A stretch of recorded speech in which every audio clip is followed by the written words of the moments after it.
Shalom saudara-saudaraku, kembali lagi di Renungan Episode Family. Hari ini saya membawakan sesuatu dengan tema Pemilik kehidupanku, penguasa di hidupku. Sebelumnya saya mau menanyakan sesuatu. Apa kita semua sudah percaya Yesus Kristus? Ya, harusnya kita jawab ya. Apakah kita semua sudah terima Yesus Kristus sebagai Tuhan dan Juru Selamat? Kemungkinan kita juga bilang iya. Tapi dengan mulut itu mudah sekali, karena cuma ngomong saja. Mudah sekali untuk dikeluarkan. Tapi, apa benar yang kita ucapkan itu? Bagaimana dengan perbuatan kita sehari-hari? Kalau di Komsel, itu kita sedang belajar tentang core value. Yang pertama ya, yang di gereja kita itu yang di huruf C, itu Christ in me. Yang berarti Kristus ada dalam hidupku. Kalau Kristus ada dalam hidupku, berarti kita mempunyai Kristus. Kita mempunyai Yesus di dalam hidup kita. Kalau kita benar-benar mempunyai Yesus di dalam hidup kita, apa yang terjadi? Kita baca dulu di Galatia 2 ayat 19c sampai 20. Sebab aku telah mati oleh hukum Taurat untuk hukum Taurat, supaya aku hidup untuk Allah. Ini yang pentingnya. Aku telah disalibkan dengan Kristus. Yang berarti aku sudah mati. Aku sudah disalibkan. Ayat 20. Namun aku hidup, tetapi bukan lagi aku sendiri yang hidup, melainkan Kristus yang hidup di dalam aku. Dan hidupku yang kuhidupi sekarang di dalam daging adalah hidup oleh iman dalam Anak Allah, yang telah mengasihi aku dan menyerahkan dirinya untuk aku. Kalau kita mengikut Kristus, berarti kita satu, sudah meninggalkan manusia lama. Karena kita sudah disalibkan bersama Yesus. Yang berarti apa? Dosa. Itu sudah kita tinggalkan. Dosa itu kita matikan. Di sini saya juga masih belajar. Karena banyak sekali godaan, terutama di era-era saat ini, di zaman-zaman sekarang. Sungguh banyak. Kita lanjut dulu ke nomor 2. Kita hidup dengan identitas baru, yang artinya apa? Kita memancarkan Yesus itu dari dalam hidup kita. Di sini saya juga masih belajar. Karena banyak sekali yang saya masih nggak tahu. Nggak tahu berbuat apa. Tapi firman yang menjadi pedoman. Lalu yang ketiga, membuat Yesus sebagai pusat kehidupan. Di sini bisa disimpulkan kalau kita mengikut Tuhan itu, kita punya Yesus. Kalau kita mempunyai Yesus benar-benar, apa yang terjadi? Kehendak kita menjadi kehendak Allah. Pikiran kita menjadi pikiran Allah.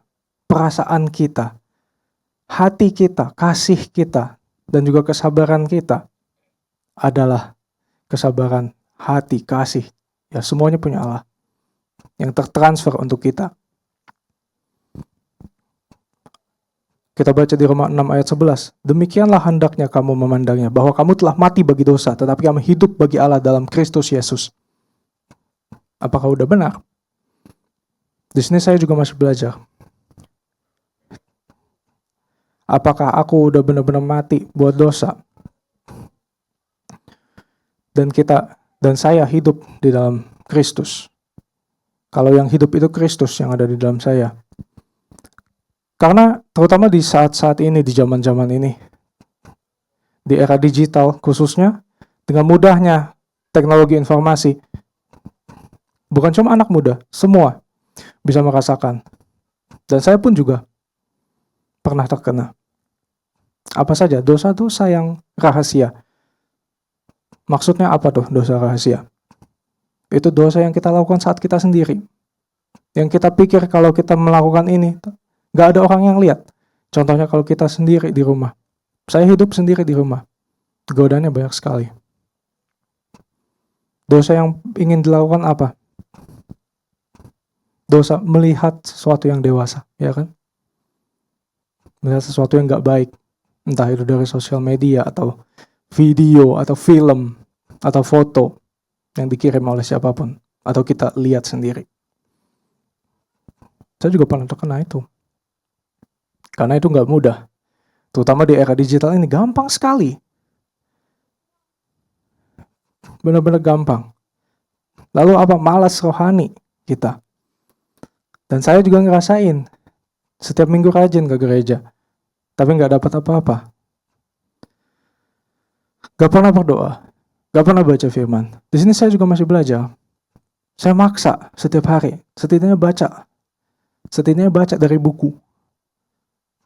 Karena saat saya baca dari HP atau tab atau apapun itu, rasanya mudah sekali untuk terdistract karena ada notif dan segala macamnya. Yang ketiga, dosa-dosa rahasia ini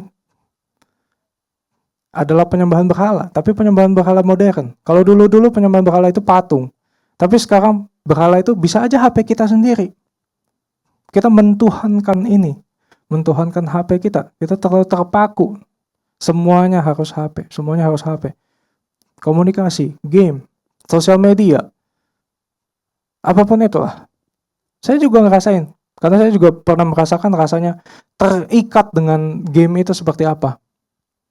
Saya udah mulai kurangi sekarang.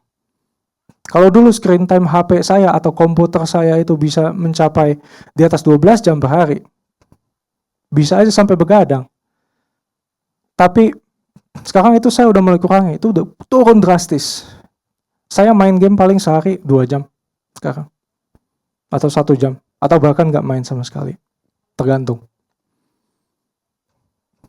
Jadi, itu aja untuk renungan kita pada hari ini. Nantinya kita akan lanjutkan lagi. Di bagian yang pertama, kita apa benar memiliki Yesus di dalam hidup kita? Karena nanti akan dikaitkan dengan apa yang akan saya bawakan berikutnya. Yang memiliki hidup kita siapa?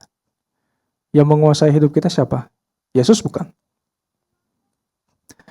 Demikian renungan pada hari ini. Mari kita bersatu dalam doa. Tuhan, terima kasih Tuhan. Kalau Engkau masih memberikan kami kesempatan Tuhan untuk hari ini, untuk bangun dan untuk mendengarkan firman Tuhan. Ya Tuhan, kami masih mau belajar lebih lagi Tuhan, untuk tidak terikat kepada dosa ya Bapa. Terima kasih Bapa, hanya dalam nama saja kami berdoa dan mengucap syukur. Haleluya. Amin. Shalom saudara-saudaraku, Tuhan Yesus memberkati.